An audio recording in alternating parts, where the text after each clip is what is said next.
اسمعوا شفتوه؟ يا الله يا الله كلها نفس الموضوع عم يضرب. في شيء متركب هون. Jetzt mach schon Fahrrad.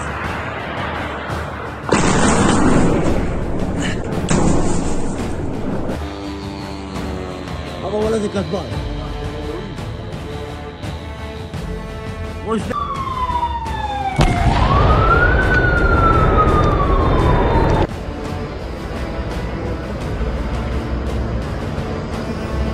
Kanina, ang puwersang Israeli ay naglunsad ng mga airstrike sa Damascus, Syria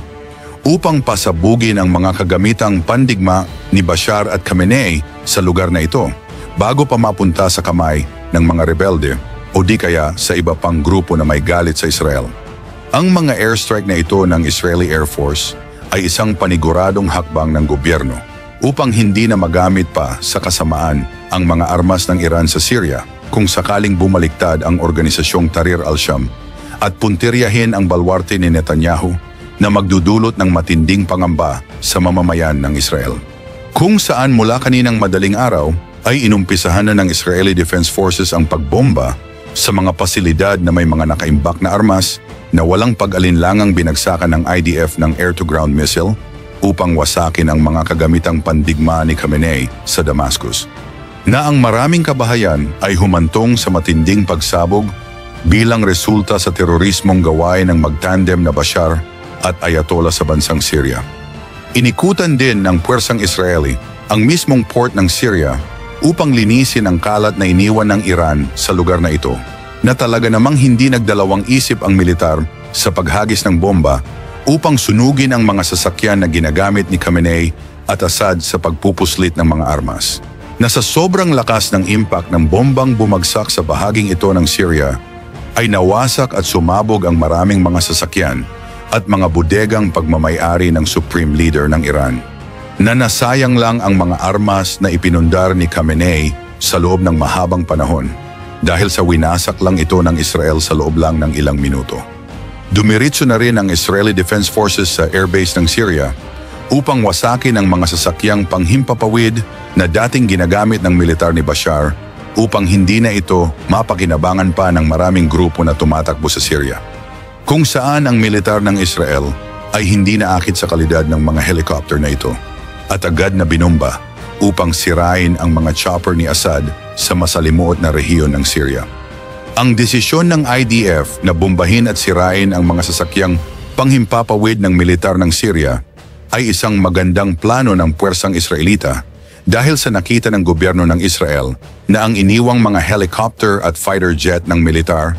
ay agad na kinuha ng mga rebelde. Katulad na lang ng isang kolokoy na ito na sinubukan pang paandarin ng chopper, gamit lang ang tricks na kanyang napanood mula sa YouTube, subalit bigo itong mapaandar.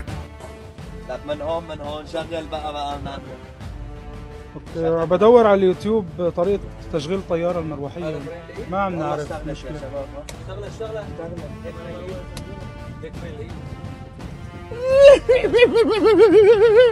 Samantala, matapos masakop ng mga rebelding Tahrir al-Sham ang buong Syria, na humantong sa pag-resign ni Assad, hinalughog ng mga rebelde ang iba pang mga ari-arian ng Pangulo, pati na ang bahay ng kanyang magulang at kapatid, na dahil sa patuloy na pagsisiyasat ng mga rebelde, ay natuklasan nila ang sikretong tunnel.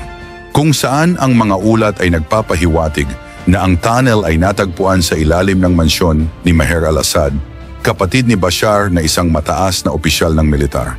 Na ang footage na nakunan ng mga rebelde ay nagpapakita ng isang komplikadong sistema na nagtatampok ng malalawak na koridor, matataas na arko ng kisame at mga sopistikadong amenity, kabilang na ang mga elektronikong pinto, mga sistema ng ventilasyon, pati na ang furnished living space na sobrang ganda.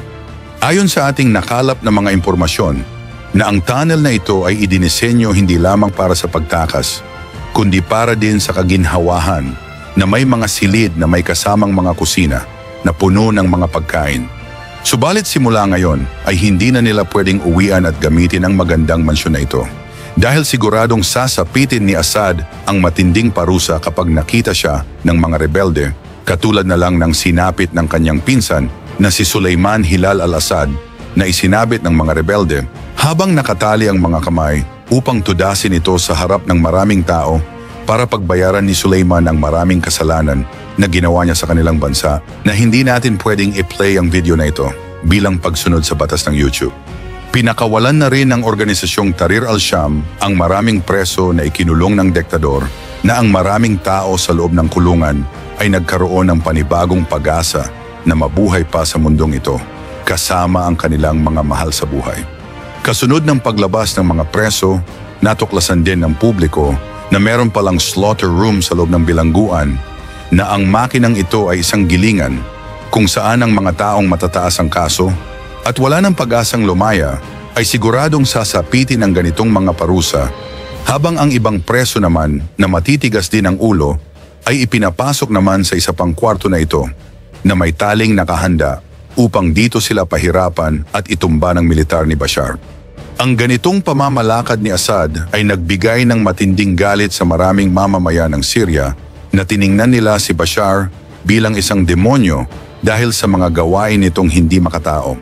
Sa kabilang anggulo, ang mga teroristang Houthi sa Yemen ay nagpalipad ng drone patungo sa syudad ng Israel upang tutulan ang kampanyang militar ni Netanyahu sa Gaza. Kung saan ang pinalipad na drone ng grupong Houthi ay nagawang pumasok sa balwarte ng mga Israelita na hindi ito agad na-detect ng Iron Dome at gumawa ito ng pagsabog sa isang residential building na sa awa ng Diyos ay walang naiulat na tumawid sa kabilang buhay sa drone strike na ito ng mga terorista. Ang pagbomba na ito ng Houthi sa Israel gamit ang drone ay isang malaking pagkakamali dahil siguradong times 10 ang ganti ni Netanyahu sa kaalyadong terorista ni Khamenei sa Yemen na dapat maghanda ang mga militanteng ito bukas o sa mga susunod na linggo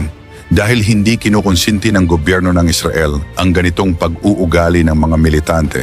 na siguradong magbabayad ang Yemen ng malaking halaga.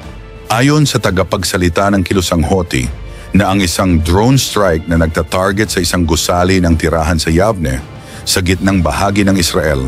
ay isang importanteng hakbang na isinagawa ng militar. Na inilarawan ni Brigadier General Yahya Saree ang operasyon na ito bilang isang malaking tagumpay na naglalayong suportahan ang mga Palestinian sa Gaza sa gitna ng patuloy na aksyong militar ng puwersang Israeli. Higit pa rito, binigyang diin din niya na ang mga Houthis ay buong puwersang handa na palakihin ang mga operasyong militar nito, na ang maraming sundalo at mga militante sa Yemen ay tutugon ng malakas sa mga pambobomba na ginawa ng Israel sa kaalyado nitong Hezbollah at Hamas, na dapat maghanda umano ang militar ni Netanyahu. Dahil sa maraming sorpresa ang ipapalipad ng Houthi patungo sa gobyerno ng Tel Aviv, na ang kanilang pangako sa pagsuporta sa layunin ng mga Palestinian ay magpapatuloy at hindi ititigil hanggat hindi tumigil ang mga Israelita sa pagkubkob umano nito sa Gaza. Ang mga pahayag na ito ng Yemen ay sumasalamin sa matinding galit dahil sa winasak ng IDF ang dalawang kaalyado nito na Hamas at Hezbollah at itinumba ang matataas na mga pinuno ng mga organisasyong ito. Na kapag ipinagpatuloy ng Houthi ang mga pambobomba nito, ay siguradong sasapitin din ng Yemen ang sinapit ng Gaza at Lebanon, na siguradong humantong ang bansang ito sa matinding pagkawasak. Ikaw, ano ang masasabi mo sa pagkakaroon ng isang gilingan sa loob ng kulungan ni Bashar sa Syria upang dito parusahan ang mga taong may mga matataasang kaso? At ano ang masasabi mo sa pagbomba ng mga teroristang Houthi sa balwarte ni Netanyahu upang kontrahin ang militar ng Israel na tumatakbo sa Gaza? E-comment mo yan sa ibaba at babasahin natin yan isa-isa. Hanggang dito na lamang po, maraming salamat po sa inyong lahat at mabuhay po kayo.